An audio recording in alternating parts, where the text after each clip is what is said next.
hanggang ngayon hindi pa rin nagte-trending yung mga content mo. Actually, problema 'to ng mga social media managers ngayon. So, hello nga mga palangga, good day. So, sagutin nga natin yung chat sa akin ng isang follower ko na sabi niya, bakit nga daw kaya yung account na hawak niya, 1 month niya na yung hawak and hanggang ngayon hindi pa rin daw nadadagdagan yung follower nung account na yon. And at the same time, yung engagement is mas mababa pa compare dun sa dati. Sabi pa niya consistent naman daw siya nagpo-post, 5 times a day, pero ayun, wala pa rin nga daw nangyayari.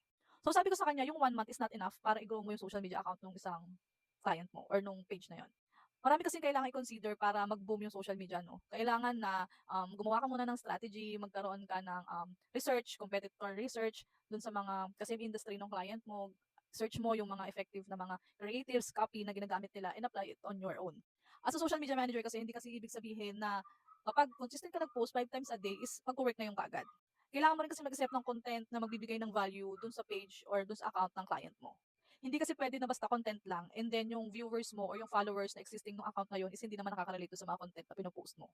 Kailangan mo rin i-check yung social media account mismo nung client mo, pag-aralan mo kung ano na yung mga existing audience niya, may mga fake followers ba siya, may mga fake engagement ba siya kasi it might really affect yung algorithm or yung performance ng page.